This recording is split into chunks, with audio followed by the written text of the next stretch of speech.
this is Saira Iqbal Khan. On behalf of University of Management and Technology, I am here to conduct a podcast, which we generally conduct, and it's a continuous process. We keep on inviting people of eminence from the corporate sector, and we try to capture their minds and their hearts as well. So this podcast is brought to you by OCLP Digital, which is basically a virtual platform of the Office of Corporate Linkages and Placements.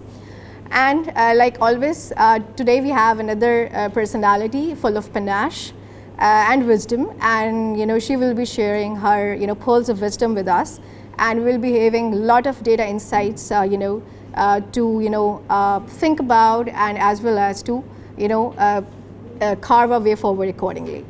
As you know that we have multiple sections in this podcast, and what we do basically, we do this podcast with the representation of the key stakeholders from industry and academia, whereby they have to represent themselves, regardless of any organization. So it's going to be a very interesting thing, and without any further ado, I would like to talk about the theme that we are trying to capture today. Because from the birth of the internet to the current times, what we have seen is there are a lot of disruptive innovations among all industries. And they have actually redefined everything, including business, education, entertainment, sports, healthcare, or you name it. And it has actually transformed and changed the ways we used to actually interact through our social media platforms. And there is no confusion about it that we have entered into very interesting and crazy times, which are full of accelerating changes. And recently, we have witnessed, what should we call, the internet infection point, the metaverse.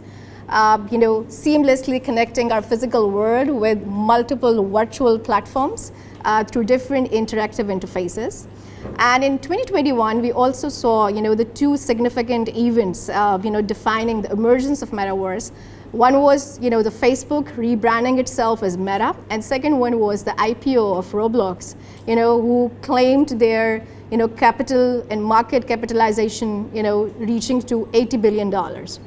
So this is really interesting. And though metaverse in its initial stages, but what we see that the COVID pandemic, it has actually accelerated the pace of this metaverse. And Bloomberg has actually estimated this market to be reaching to $800 billion by 2024, and which is just around the corner. So it's not that we just want to throw the fancy numbers. The purpose is actually to create a platform and a perspective whereby we can talk about the things that are generally not talked about.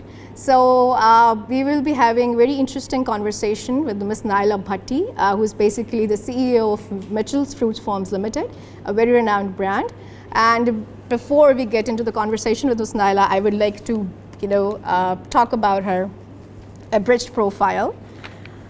So Ms. Naila Bhatti is a well-renowned and proficient entrepreneurial professional with a huge number of achievements in diverse fields of her credit. She has been extremely innovative in her approach to business and management, where she actually introduced new revenue streams to optimize the business and financial results.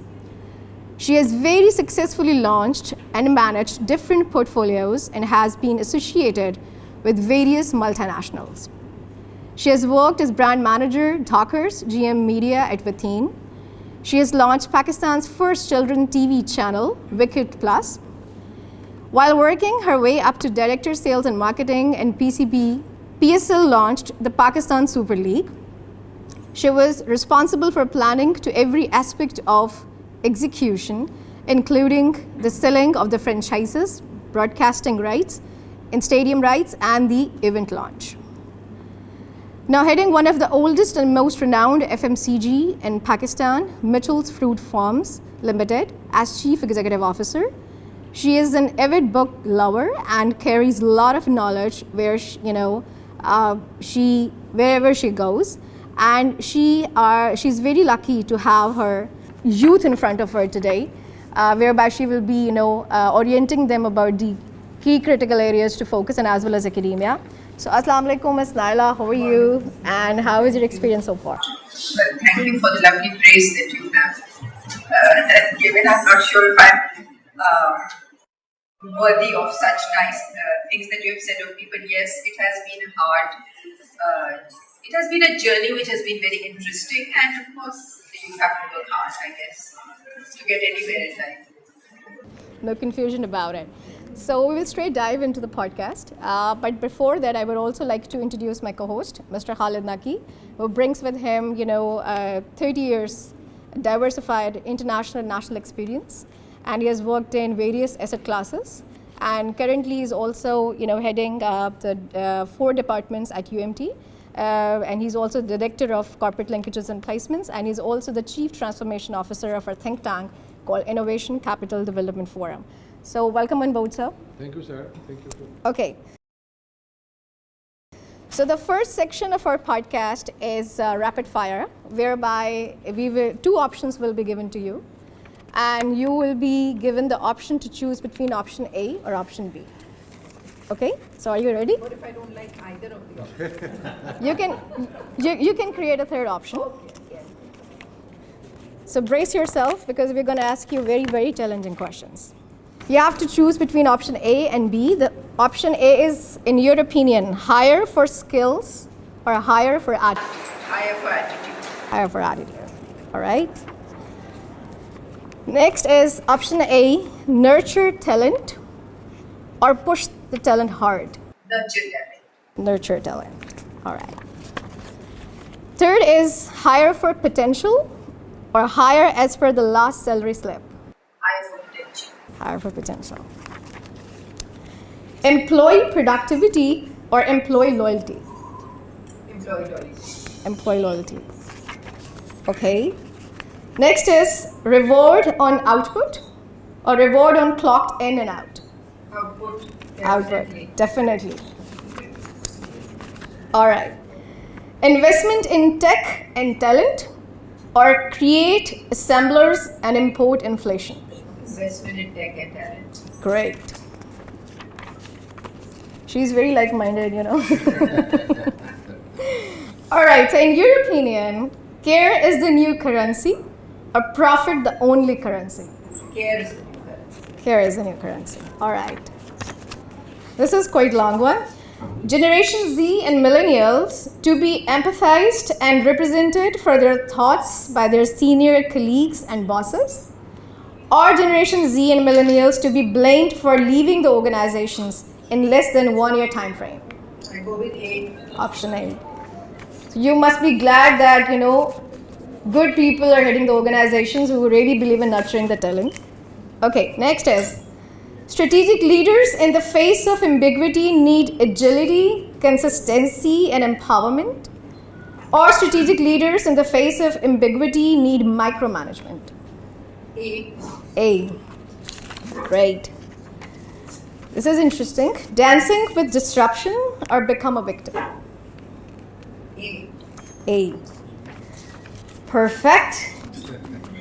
So I'm really happy to see, Which is great, well, because all of these attributes are required by Gen Zers and the millennials. Yeah. They are very mentally free people and they are techy. So they want to be nurtured, taken care of, and then they will take care of you readily. They are very transactional.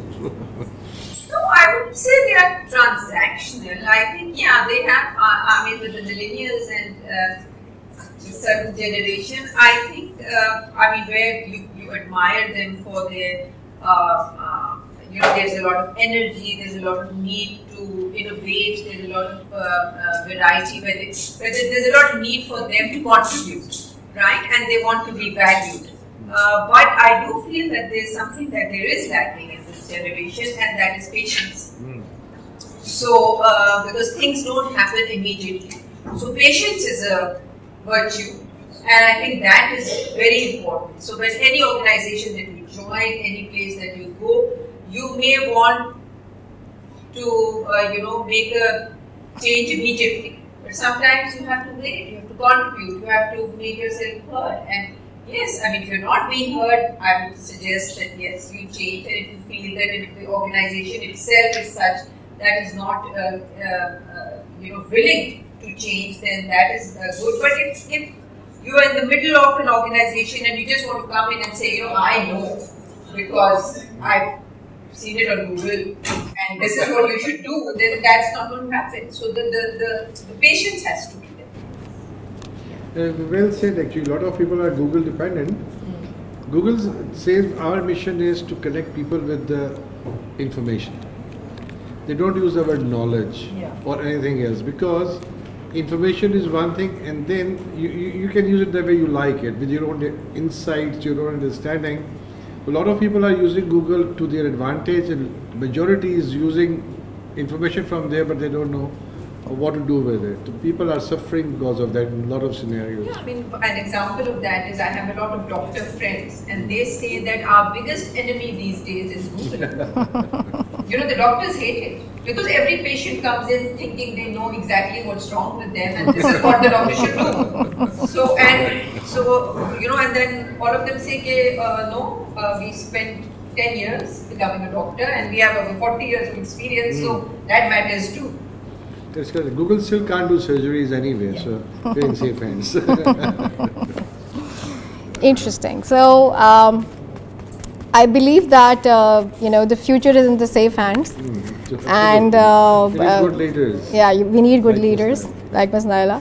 And one more thing is that no doubt there is a deluge of data on the internet, and one has to be quite thoughtful in terms of that what you are actually extracting out of that. So that is really important, and how you are using it in a positive way. Second section is basically of quick takes, in which we will be asking you to either agree to a statement or disagree to a statement. If you agree, you will be showing the green side of the card, and if you disagree, you will be showing the red side. And in this section, the audience also has to participate, because your insights and your feedback also matters to us. So those who have not been provided any cards, I would request Maria to please provide them the cards so that they can also participate. So the first statement is that the owners or top management, in your opinion, should they be insecure of high-performing employees? Oh, I saw a few greens as well. Oh my God. Who are these people? Okay. All right. Number 2, micromanagement is better than empowerment. Okay. Third, innovative and high-performing employees should have a different career path. Okay, good. Navigating uncertainty, embracing agility, and learning faster are just buzzwords and a fad, and have no connection with ground realities.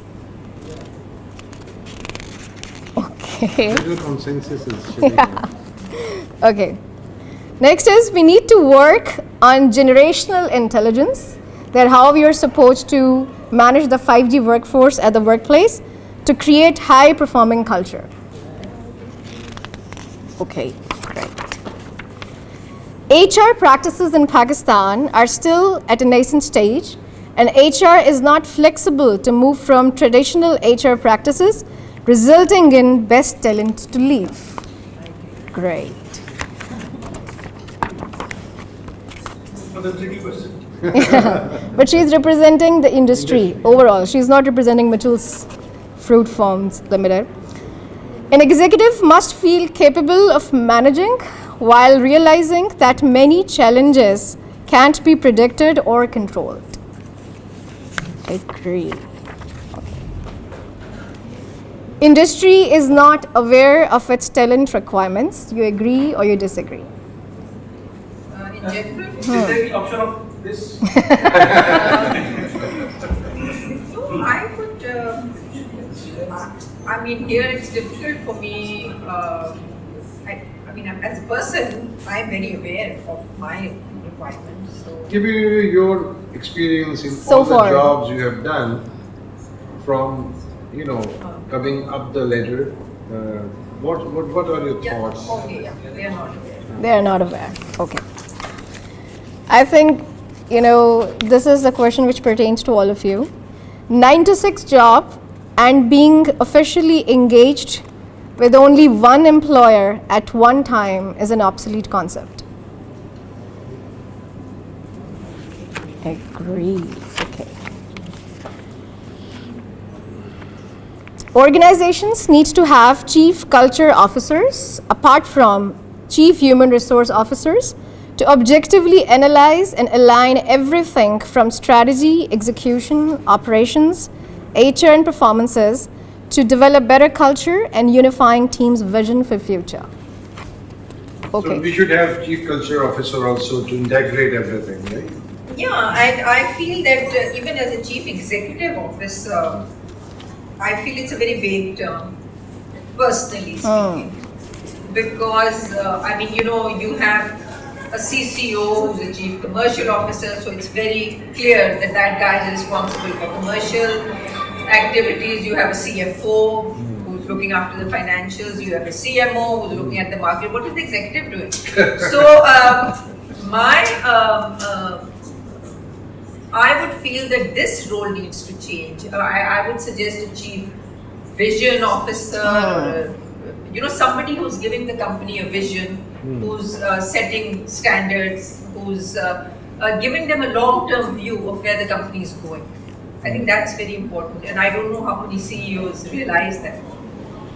So there has to be a functional meaning to whatever title is given, right? Yeah, I think so, because as a chief executive officer, you have all the power. I mean, you're signing off on things. So there are all these people who are reporting directly to you, also very senior people. And so gelling them into a team or being a leader is, I think, what is what is lacking. Because the CEO title might give you the authority to take decisions, and but a true leader is somebody who doesn't who can inspire other people to fall in with their vision and their strategy. So by authority, आप जबरदस्ती तो कह सकते हो because I am saying so and I am the CEO, so you do this, and they might end up doing it because at the end they want to keep their job, but they don't really believe in it. So if as a CEO you cannot get your team to believe in your vision for the company, then I don't think it's a very successful job that you're doing. Very well. I fully subscribe to it. And now organizations are also talking about the chief happiness officer. Yeah. They have A lot of other interesting and crazy ideas, I must say. Because of the mental health issues Yeah. getting created in the West especially. So they need somebody to, take care of their mental health. Yeah, because care is the new currency.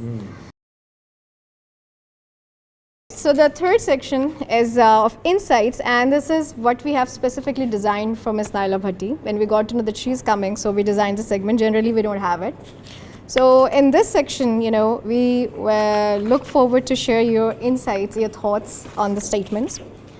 So the first statement is, the immersed nature of innovation can distance one from reality. What are your thoughts on it? When you mean by immersive nature or innovation, that you get so involved, You get drowned with the innovation. You get so drowned on the innovation side of it that you don't, you're not looking at the utility of what you are innovating. So I think these two things are actually, in an organization, I think what happens is that sometimes we expect the people who are doing the job day in, day out to also be innovators. And that's not possible because they are so into solving the day-to-day and the immediate issues that they're not really looking at innovative ways of finding solutions. But if you have a separate setup of people who know what the problems are and who are trying to innovate at the same time, I think that I would suggest that they don't really, it depends on how you are dealing with them. You don't really get distance from reality if you're pulled back into reality all the time. And if you are constantly interacting with the people who are actually looking at the reality. So it depends on how the company is using the innovations.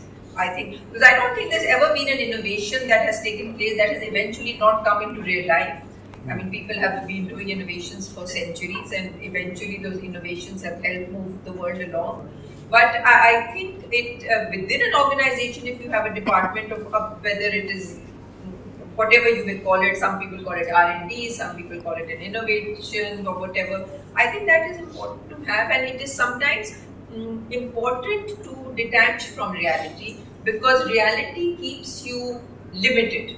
And when you are looking at a solution which does not exist, then reality doesn't exist. So you have to think in a way where your thinking is limitless. I would think that. Oh, that's great. Fiction of today is reality of tomorrow. Yeah. And even if you get drowned in innovation, and if you lose connection with the reality, doesn't matter much, because if you draw a timeline, in short term, yes, you may get affected, but at the end of the day, you may emerge as a winner also. But I'm very happy to hear the comments. Actually, excellent. Yeah. All right. Due dimension, actually. Yeah. Second statement is that days of intuition are gone, and data is the only way forward. Days of intuition are gone? Not at all. Not at all. Not at all. Your gut feeling, your intuition is very, very important. I'm a great fan of Malcolm Gladwell. I don't know how many of you have read him. And your gut is always, you can't just make decisions on your gut, but when you want to do something and it feels right and you think you're in the right direction, I would suggest go for it. But keep everything else in mind.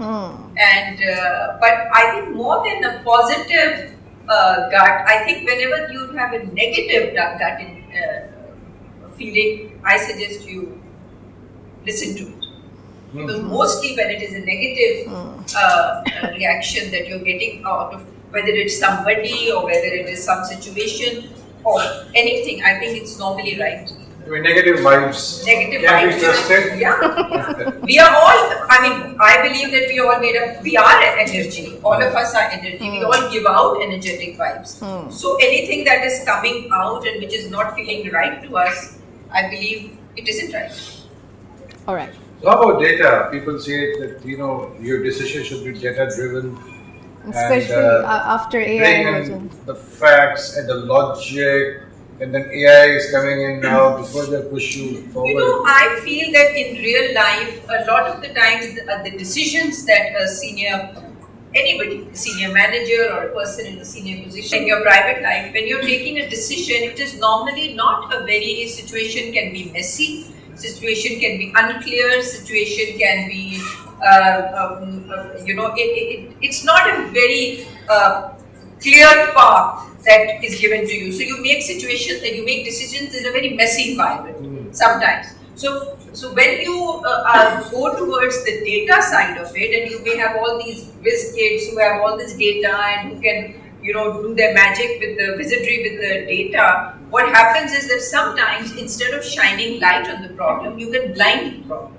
Because you are so convinced of your data that you're not willing to look at anomalies that exist in the real world. That the data might not, at the end of the day, AI is only as good as what you feed into it. And sometimes you can't feed the nuances into it. Nuances is the word. Yeah. Right? And the challenge emerges that data, as he has rightly said, your intuition will help you in taking decisions. But if it's when got more light on the thing, it may go blind.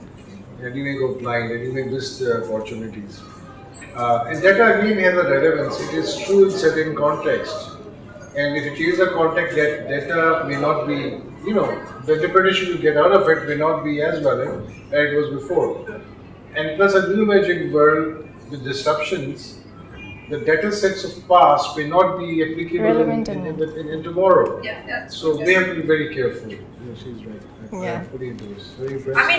A very good example of that would be when Steve Jobs was rehired for his position, and he came in back into Apple. I don't know how many of you have read his biography. So the first thing he did was he came and shut down 80% of the products that Apple was working on. I mean, and that was not something. I mean, data was telling them that people want these products, and that's why we're working on them. And he said, no, just shut this and focus on, what Apple is known for, and then let's do that. And that's what took them. I mean, that is what changed the course of the company. The fact that he shut down 80% of the products that Apple was working on, and that particular time fired 3,000 engineers, and who were working on I don't know what, but whatever it was not what he wanted Apple to be selling, and then the rest is all history, I guess. We're also seeing a lot of tech startups emerging, and very young blood coming up and heading the organizations and leading the organizations, and there seems to be, generally it is observed, they're very convinced on the insights shown by the data.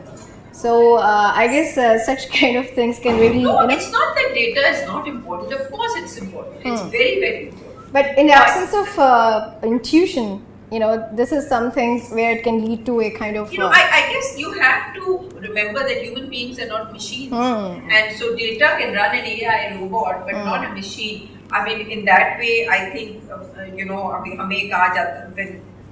for example, I spent a lot of 4 or 5 years in PCB, and we introduced data into it. We had these young boys working with us, and they said, PCB doesn't use data at all, and we must use data, and we must use opponents के लिए कि क्या उनकी strengths हैं, क्या उनकी weaknesses, and play to them and teach them the data and this and that and filana.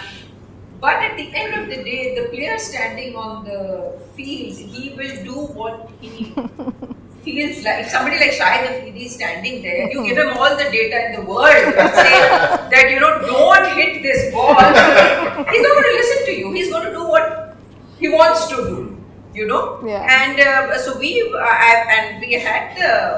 had an opportunity of explaining to them just before the World Cup, the Champions Trophy, that before the team was leaving, we were giving them all this data. And Dispatches got up and left.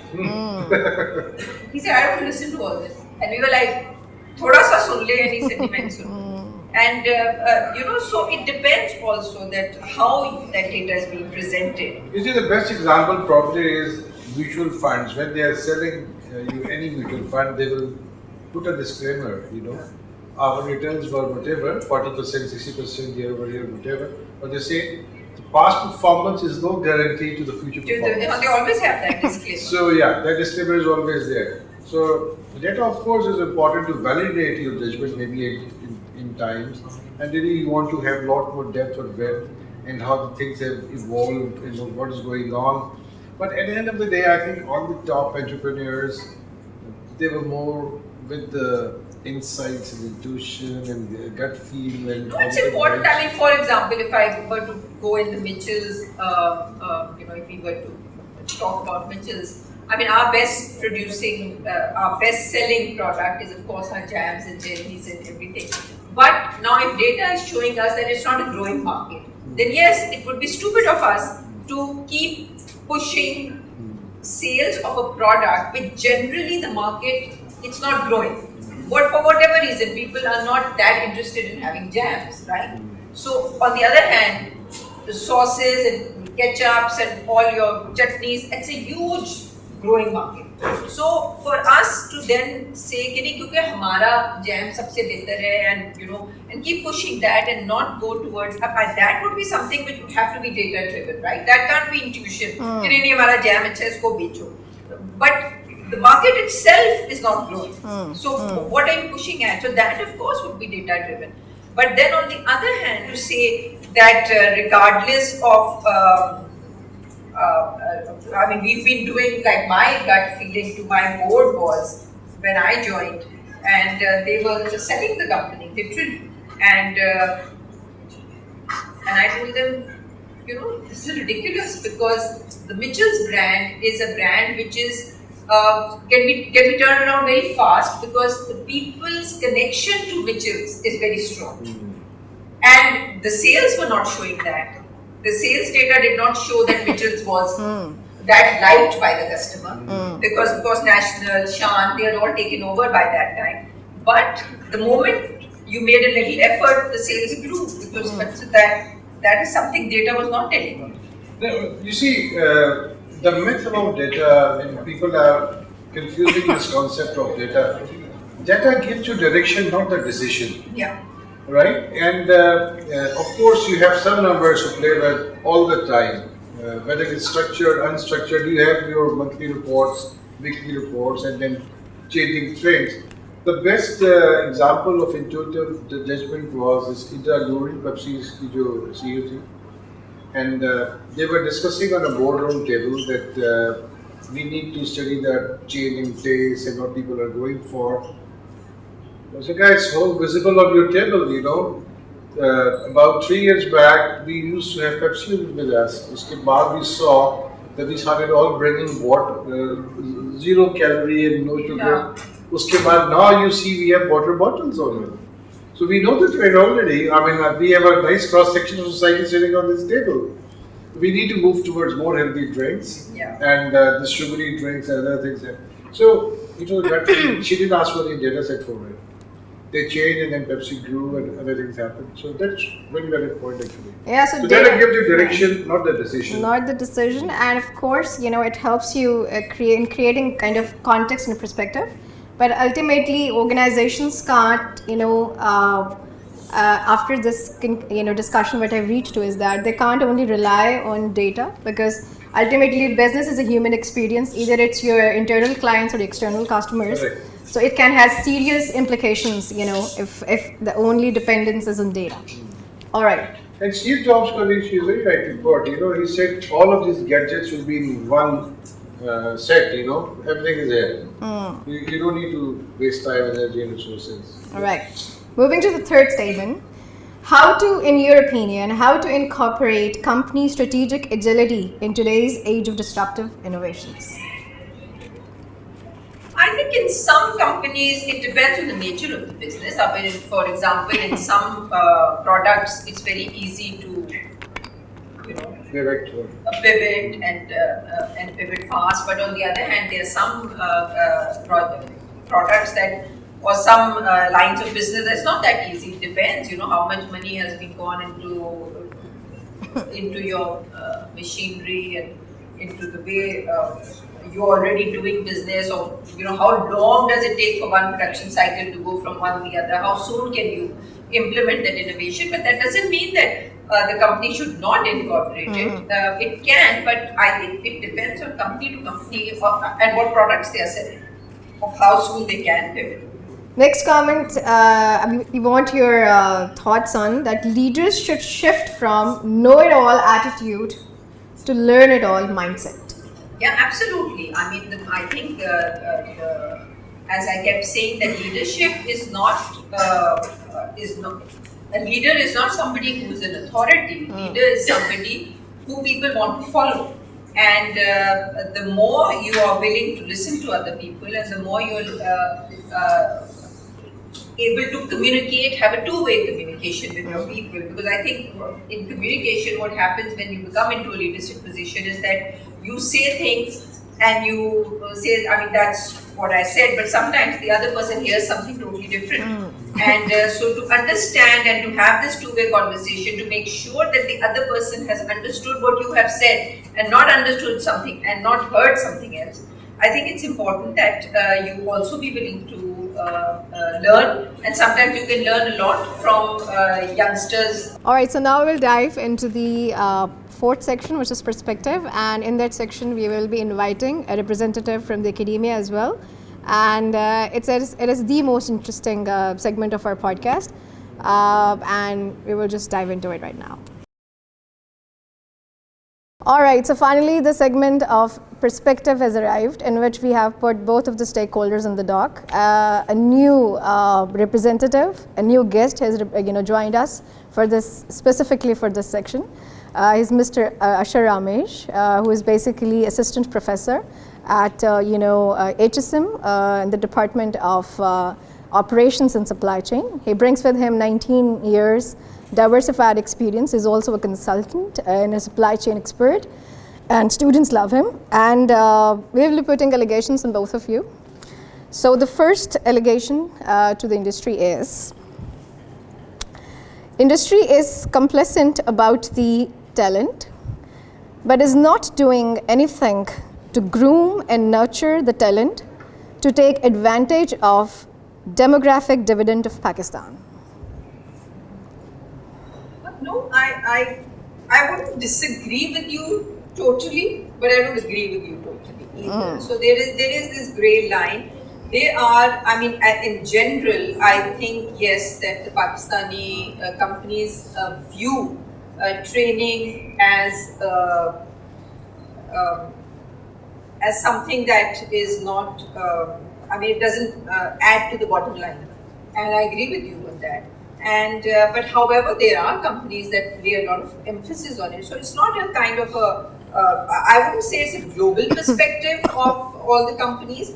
But what I do agree with you is that the corporate sector should be involved more in at the time that the students are. There should be a lot more interaction between the academia and the corporate sector in order for both to understand that and that what are the kind of talent that the companies are looking for. And yes, we have a huge human potential. I mean, that's the only thing we have, kids that are growing up, and they need to be shown some kind of pathway, I think, to the to where they can go and have options. But having said that, I think nowadays these kids have so many options that they can choose from. So I think that part lands in the on the side of the academia, because the university should have, and I'm sure you all have that whole student counseling and all that, and where they need to go. But once they come into an organization, then it becomes the responsibility of the organization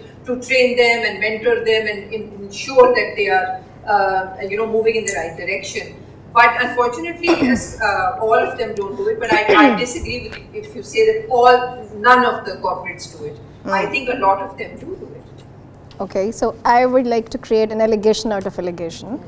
So we observe that both industry and academia, they talk about industry-academia linkages a lot, but hardly a well-coordinated effort is being observed, because they both have different focuses, right? So you said that once the student is with us within the organization, that becomes our responsibility after the graduation, right? So how about industry coming forward and taking the ownership on the students prior to their graduation in quite early semesters, so that they kill the pain point that we don't have career-ready graduates, and they start investing in talent at the right time. I wouldn't disagree with you there, but I don't think for that the corporate sector is at fault totally, because when you, what the pain point for us is that in the academia side of it, when they're doing the academics, they are so focused on getting their grades and getting their the whole focus is on that. Grade ye aaya, grade wo aaya, and they're just doing. They don't have time. And the professors and I think the academics are not really pushing them into it. So it can't be a one-sided affair.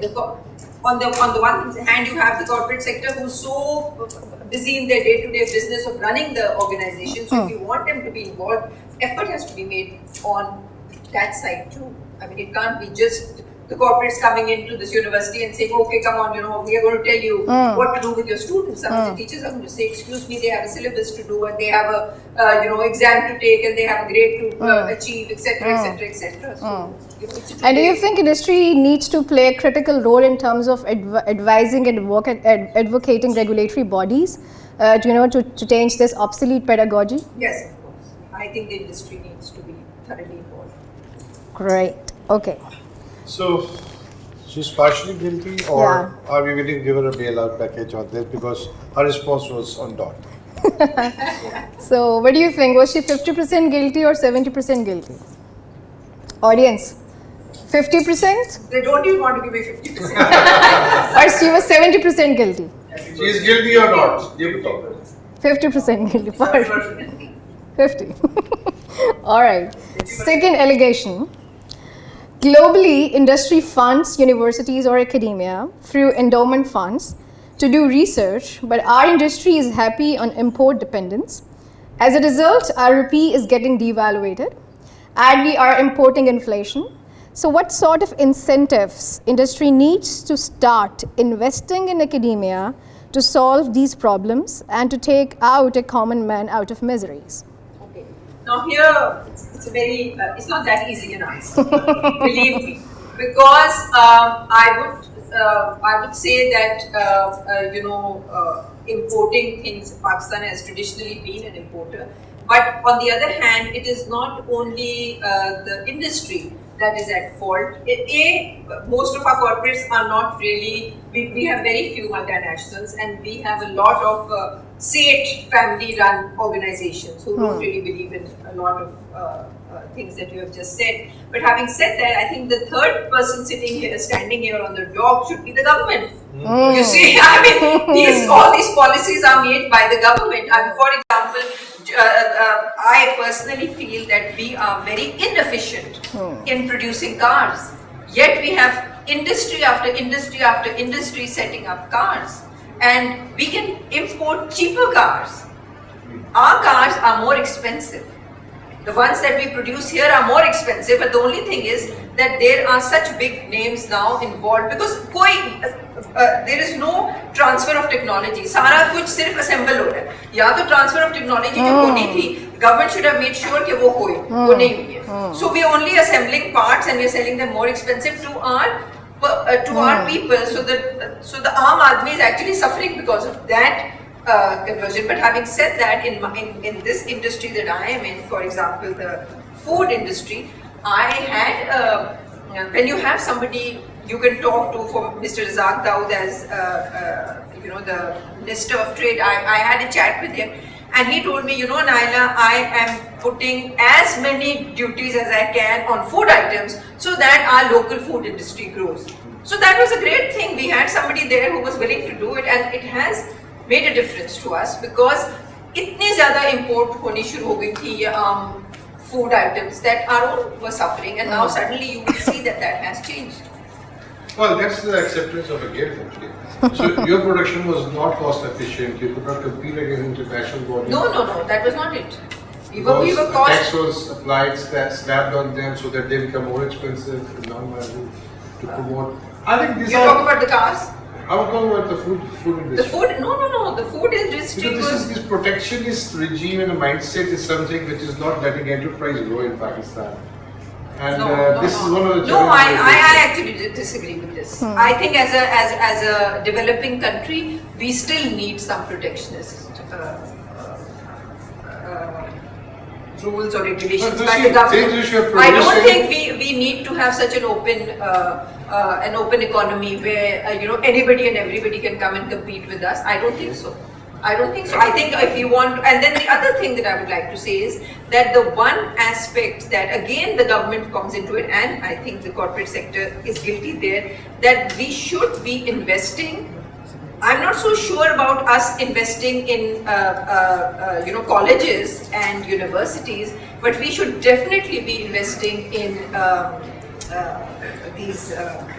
Research and product. Not research and product, these centers that we used to have, skill development, investors. I mean, you can't find a decent, when you talk about the ordinary person, every person, every boy or girl that is coming out of colleges or institutes or schools is not going to go on and become CEOs and managers. So you see, we need a lot of workers. We don't have any vocational training. We don't have electricians. We don't have plumbers. We don't have carpenters. We don't have. Where is that? And that is where industry needs to be spending its effort. In skills. In skills. Not in learning. Okay, that's one point.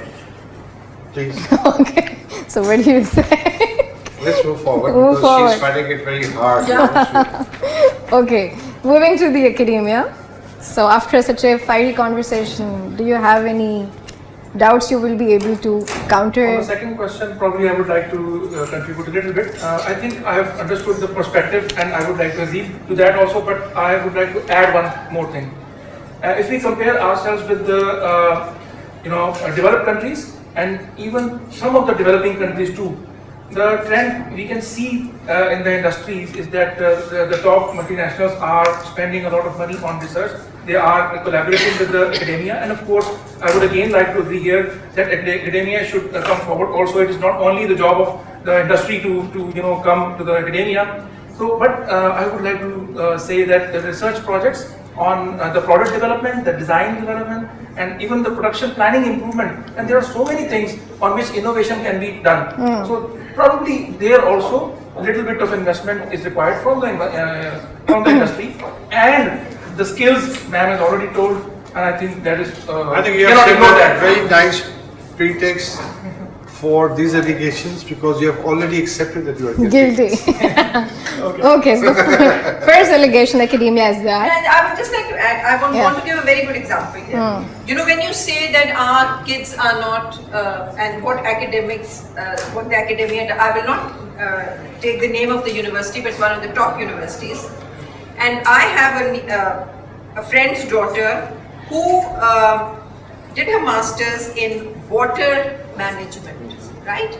Pakistan is one of the most water scarce and endangered countries in the world.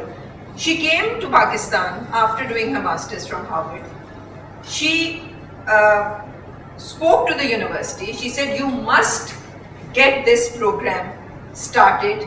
And she offered herself free of cost as a teacher. She said, I will get I will get you affiliations with Harvard, my professors will come, everything. She got her professors to come. She went to the Pakistan government. She said, I want to work here. Eventually, she hit a stone wall. Nobody was interested. So what happened that she joined the World Bank, and she was posted to Vietnam. She's working on the Mekong Delta. Then now she's in Canada. She's working with the US government for there. So it's, somebody who didn't want to go abroad, who wanted to come to Pakistan and because she had done something, but nobody in that university was interested in teaching that course. Why? So this is one of the very serious pain points on the government side, and which need to be fought out well. A quick word about water, just to cool down the temperature here. Pakistan historically, no matter what we say, we have 140 million acre feet of water throughput every year through Pakistan. What happens is that we waste about 85% of the water goes waste. Now, to grow Pakistan or take it out of misery and to help solve all the problems, we need to create industry through the help of academia and government intervention, of course, whereby 1 acre feet of water should produce output of $1,000. Then 140 million takes you to $140 billion of economy. It's a very simple equation. This is what America has done, right? So water is such a tricky part that if you do it well, if you do it right, किस industry को कितना पानी देना है, आप सारा agriculture को दे देते हो, you're overfeeding your crops. जो बच्चे पढ़ के आ रहे हैं, जो इसमें masters कर रहे हैं, जो वहाँ practical, she worked with the US Army also before she came in her internship. But you see, as a subject, water conservation and the right use of water, how many universities are teaching that? You see, you show a correct point. In my argument from last 10-15 years, the government has been, it's not about scarcity of water, it's not about management of water. What I'm saying is productivity of the water. And 140 million acre feet, every 1 million acre feet at least should produce X. I understand what you say, but what I'm saying, that if you have students who have studied this and then they go on to become CSS officers, they go on into the government, they go on to look at, they have this imbued in them, then they will work towards that. But this is not top of the mind of anybody. That's Correct. True. Very, very important. Very important. Okay. So finally we are coming Next to. level government is government. yes. And there should be a fourth one also, society. Yeah, There should be. Okay. So allegation on academia is that academia is blamed to be sabotaging the ability of talented minds to innovate, due to obsolete pedagogy and evaluation style or criteria. ये बताया अभी क्या चक्कर है? So I would certainly like to Repeat the question. respectfully disagree. Okay, You disagree. please repeat the question so that he. Okay, It's written there. It's also written there. Academia is blamed to be sabotaging the ability of talented minds to innovate due to obsolete pedagogy and evaluation style or criteria. So I would like to say that there could be certain institutions who are doing that, but as far as majority is concerned, there are very good teachers who are giving their full time to the students, grooming their innovative abilities, their critical thinking abilities, their decision making skills, their communication skills. There are so many skills the academia is working on with the students. The problem lies with that if you take a batch of 100 students, not all of them can reach 100%. There will be A graders, there will be B graders, and there will be C graders. And of course, in a class, you can see always the C graders are more in number, right? There are very few who reach at the A grade level. So the problem lies with that when these C graders and B graders, they reach the industry, then they think that the skills are lacking, there are no innovative thinking, or they are maybe not willing to contribute to the industrial environment. The problem lies with that the batch, overall batch, is not able to understand the whole pedagogy, or maybe we are not able to. I think it is a global phenomenon that there is no single university who can ensure that a batch of 100 students, they come up with the 100% ability of innovation. It is not possible in reality. So there will be like 20-30% who will be really very good. There will be 30-40% who will be in the middle, and there will be 30% who will be towards the end. So it is not. I don't like to agree with that for sure. What differentiates A graders from B or C graders, and why can't we have standardized product? McDonald's even buy potatoes which are standardized. The problem is that because of the fact we need to focus on the curriculum, a structured way of learning. If we do not use a structured way of learning, it will be even more difficult to to teach the student the real concepts, right? If we will not follow the structure. So and when we follow the structure, it means that we have to follow certain methods, tools, techniques, or skill sets in our curriculum, and that we have to hand it over to the students. But that is the main thing. So it cannot be a free or open pedagogy given to the students. It has to be in a structured manner. So for structure, we need to have some methods and all these things. For example, I give examples from my class. I teach supply chain. I teach my students with a very famous business simulation game, supply chain game. I give them roles, right? I tell them that some of you are retailers, some of you are playing a role of wholesaler, some of you are distributors, and one of them is a factory. I tell them that they've got their beginning inventory levels. I am giving them the replenishment order quantities, and I am telling them their reorder points. So this is all, letting them understand the environment of industry. I am becoming the customer. I go to them, I give them week-wise demands, and I see how they react. And when they react good, I appreciate them. When they don't react good, I tell them that this is the thing that you have done wrong. So this is a very famous game, and there are so many other games which I do in my class. And of course, I have seen in my business school, there are so many teachers who are creating, who are devising a lot of games and activities into their classes and imparting them into the with the students. And students are loving it. One of the teachers I've just seen, I think he has just gone already. He just shown the face and he's just gone. Yeah. He's one of those. Okay, so this means that even the games, every kid is playing the same game with you, but still at the end of the day, they are, different grades. For example, in a lot of very big branded universities in America, they either have A+ or A, they don't have B or C, because they know their product. And in our countries like us, we even go up to D, E, F grades because we lack conviction, or maybe something is not right, It's an age of binary numbers. Either you have it or you don't have it, right? Either you know it or you don't know it, right? So 1, 0, 0, 1. So I've actually gone through that, so I would like to again give my piece of thought here. Finland and Singapore. These are two countries which have spent a lot of time and energies on no grade system, right? So they think that students should not be graded, and it is against ethics or whatever. So from one perspective, I would like to agree, but again, if you read the articles, they have categorically mentioned that this method is failed when you are dealing with big number of students, right? So this method has a problem, inbuilt problem, when you are imparting this method onto the large group size, for example, 200 students or 300 students, and there are 56 sections in one university of that size. So it is becoming very difficult to implement that. Because Singapore said that education is about learning, not about competition. So we will not give grades. This is their view. Now I'm also of the same opinion. If I have graduated from a university, then your graduate should have minimum attributes which you should guarantee as an institute, whatever you are, right? And otherwise, I don't deserve to qualify. So if I'm qualifying in whatever domain, I should have minimum basic standards which I can satisfy anybody in the industry.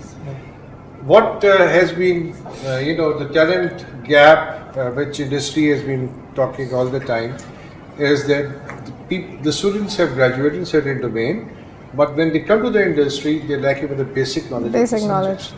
So this is the gap which we need to find a solution to, and this is the talent gap. As we say, it's the skills in demand versus skills in supply, and the gap is a talent gap. If you can produce the skills in demand, then there is no talent gap. This is the challenge academia is facing, and we are motivating industry to come forward through co-op relationship. Maybe the grooming workshops is an answer to that. In addition to, I would not like to say that get rid of these grading system, because it is really helpful for the students to learn in a structured manner. But yes, of course, I would also like to agree that these groomings and all these skills, which we also agree, but maybe in some universities, in some classes or with some courses, it becomes a little difficult to impart critical thinking skills or decision making skills, or maybe the teacher even sometimes doesn't know what is critical thinking skill and what is a problem solving skill and what is a decision making skill.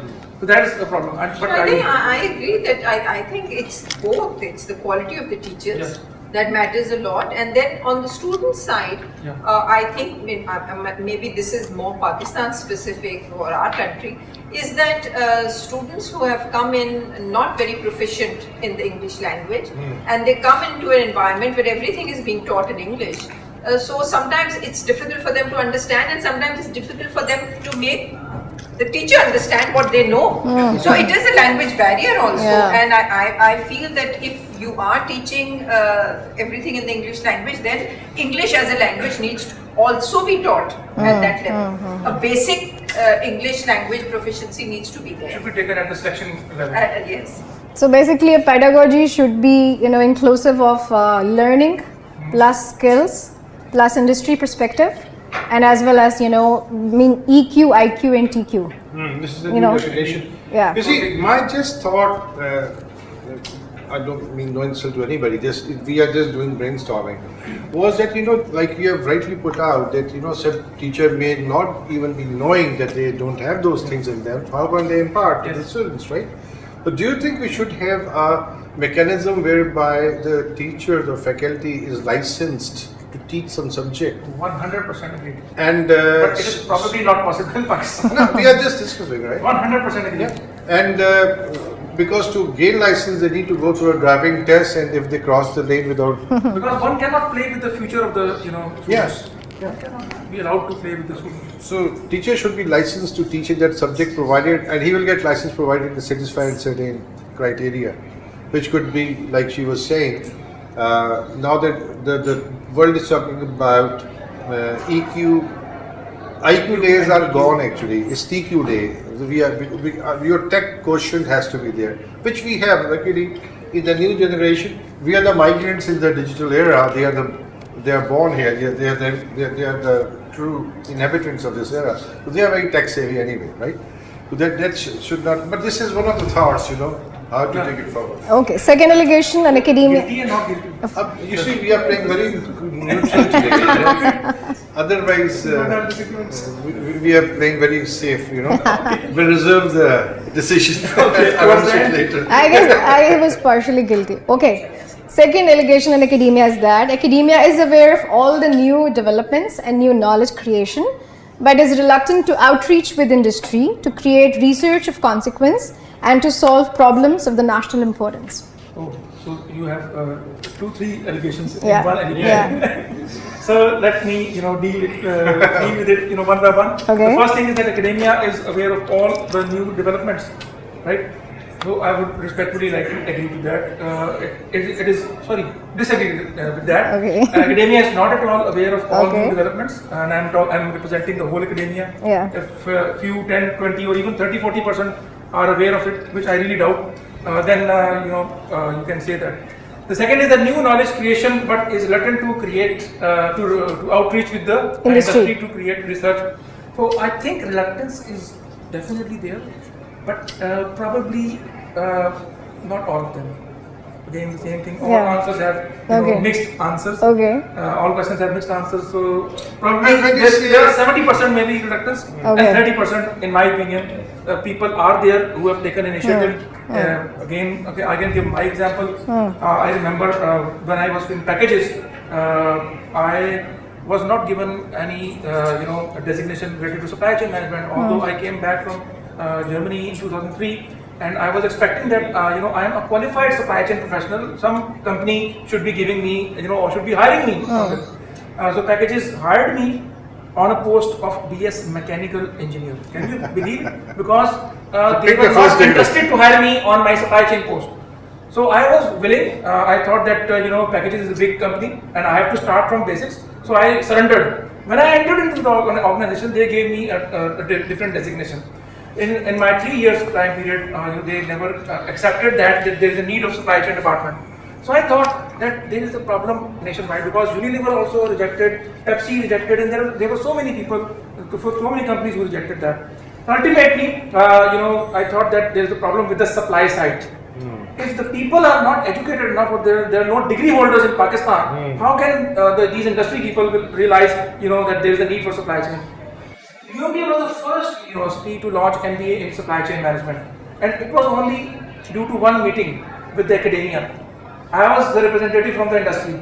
I met the dean and I requested them that there is a need to launch this degree, MBA in specialization of supply chain management, and he was kind enough to say this thing, which is really very interesting.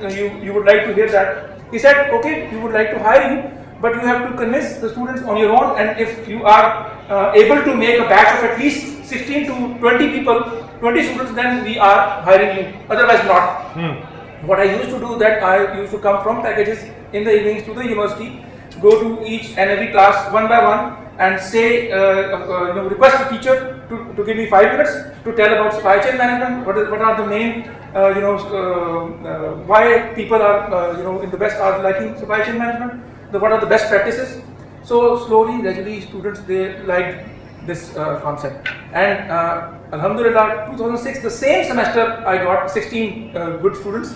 And since then, there has not been a single semester that UMT has not offered supply chain management as specialization. It is hot demand. So MS supply chain also, we were the first ones. BS operation and supply chain, we were the first ones, and we have got Center for Supply Chain Research also. We are pioneers in supply chain. And it only happened due to one meeting. So, and then an initiative by somebody also.